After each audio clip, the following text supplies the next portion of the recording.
first, though, this is lovely. We're going to France, where a couple of people from round here are promoting the city of Leeds in its French twin city of Lille. They're off to take part in Europe's largest flea market this weekend.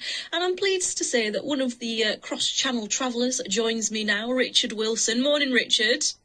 Good morning, Rima. Hello there, how are you? Yes, very good, thanks. Very excited. We're about to set off just after I speak to you for Lille. It will take us obviously a few hours to get there, and the market takes place over this weekend. As you said, it's the largest flea market in Europe, in fact, and they're expecting up to 3 million visitors. So it's a wonderful opportunity for us to promote the city of Leeds and to promote friendship between Leeds and Lille and between the UK and France and Europe generally, which is what we're all about. This is great, Richard. I love this. Tell us more about this market, because it seems massive. 3 million people over how long? Yes, well, we'd never heard of it before, but someone put us in touch with the organisers and some friends over in Lille, and it's been running for apparently for hundreds of years, and it's just grown and grown. There are going to be 10,000 different stalls there, of which we will be just the one.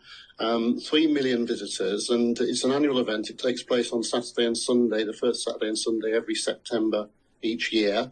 We're Leeds for Europe, so we're primarily a political campaigning organisation, but we thought this would be a really nice way to develop friendship with Europe and with specifically our twin city of Lille, and to promote the city of Leeds while we're there, and to sort of look for similarities between Leeds and Lille. We're both northern towns or cities, major cities in our respective countries, and we'd like to find out more about the place and tell them a bit about Leeds and about the wonders that we have. How will you be doing that? What's going to be on your stall?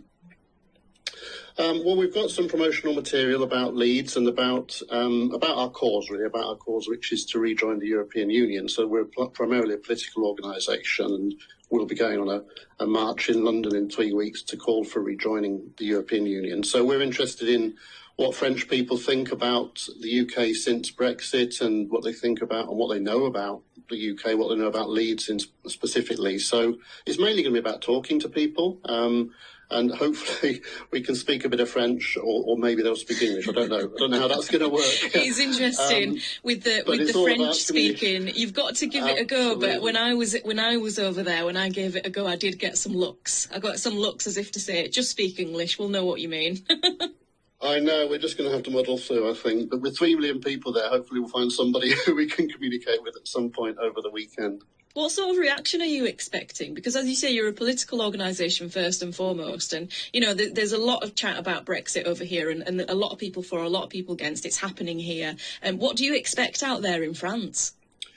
Well, we don't really know what to expect. That's the interesting thing, really, is to find out what attitudes to the UK are since Brexit, because I think we've sort of harmed our relationship quite a lot over the past 7 years, and that's really upset Leeds for Europe and our members, and we want to try and see what we can do about that. And so speaking to people is obviously, communication's always the way forward, and if we can make some friendships and explain ourselves and find out what they think about it, it's the way forward. So that's really the main thing I think we're hoping to get out of it, is just to build some bridges with our European friends. And we've also been doing work with Dortmund, which is the other major twin city of Leeds over in Germany, and we had some visitors over from Dortmund a couple of weeks ago. So it's all part of an ongoing process of building those bridges, and hopefully we're looking in the future to be back part of the European Union, where we can do a lot more of this kind of thing.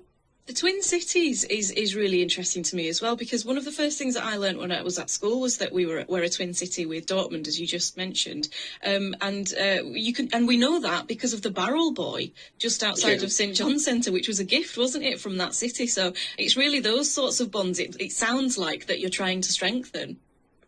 Yes, indeed. And the other thing we've been working on is something called the Leeds Eurowalks. And we have a website, the Leeds Eurowalks website, where we draw attention to all the connections between Leeds and Europe.